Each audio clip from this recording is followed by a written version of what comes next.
Hello friends, in this session I am going to discuss about analytics concepts and its application for smart supply chain. So let's start actually. So if you really look at it, the screen, the analytics is basically into 4 steps actually. First is the descriptive, second is the diagnostic, third is the predictive, and last is the prescriptive. Let me give you a brief idea about how these 4 different steps are there. As each and every business process, huge amount of data is getting generated. So this data is in various different forms and which is not really readily analyzed. So this is what it is called is the descriptive data.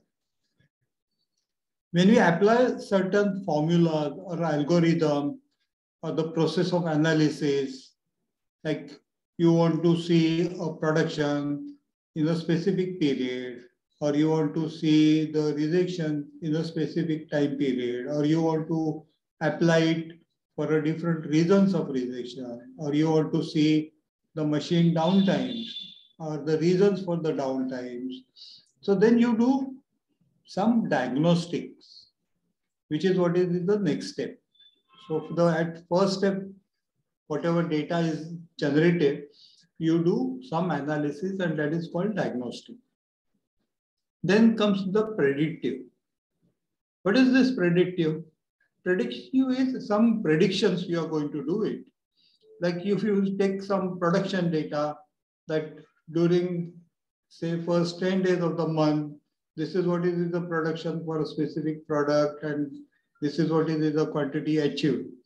So you want to predict the same trend for a full month, or you want to see the market forecast, or you want to see any data about plant availability factors. Anything what you want to do has got some algorithm, and based on to some previous data, you want to predict for the new time frame. It's called a predictive. And then the last one is a prescriptive. What is the difference between the predictive and prescriptive?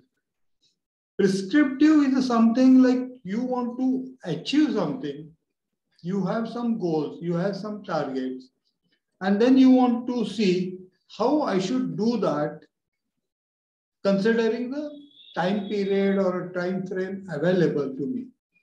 It may be anything. It may be your market, it may be your production, it may be your sales.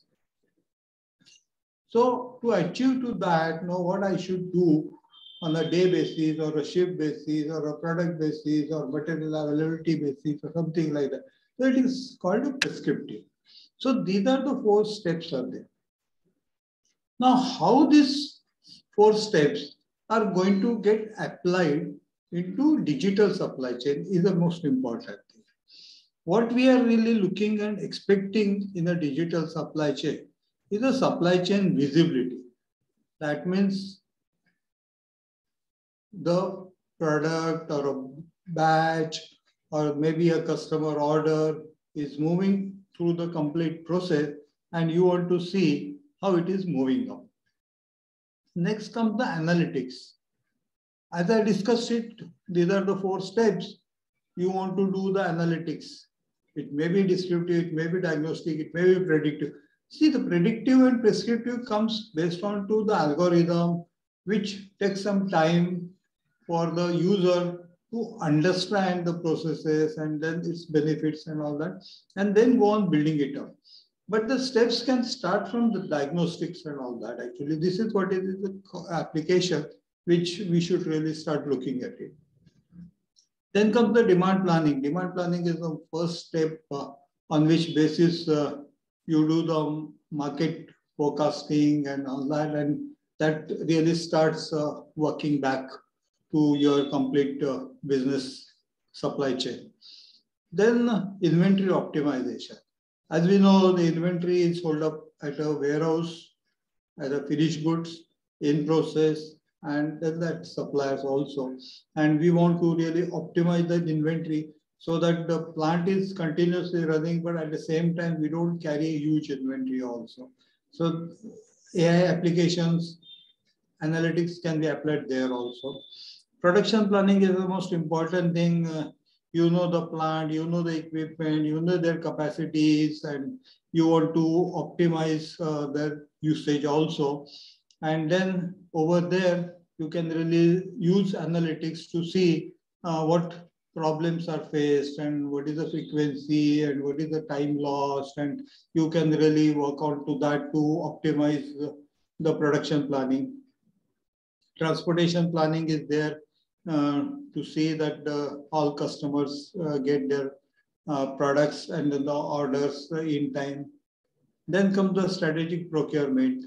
You have to really deal with the suppliers, and suppliers has to see that your sales and operation plan is continuously supported, which is an important thing because we are depending upon the material availability, and then our production plan goes on moving up and on. And then finally, the supply chain network.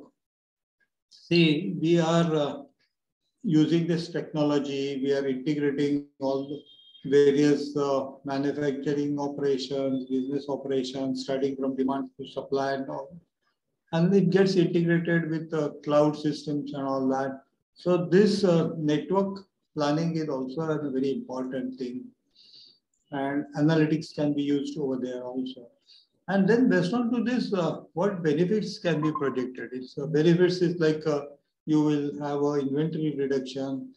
Then many times out of stock reduction conditions can be really reduced. No? Many times customers are placing you the order and you don't have to cut down a sorry face that the stocks are not available, and you are able to deliver the products in time, in full quantity, which is what is the business objective for every organization. And finally, that improves your profitability. So these are the various factors which I thought as a conceptual level, I will discuss with you how analytics can be applied and what are the steps are there. I hope you have a better idea.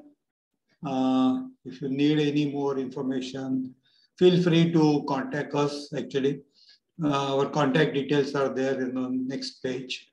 Please do subscribe our channel so that you will always get continuous updates onto this various topics about emerging technologies and Center of Excellence and its application to Pharma 4. Thank you and bye. Okay.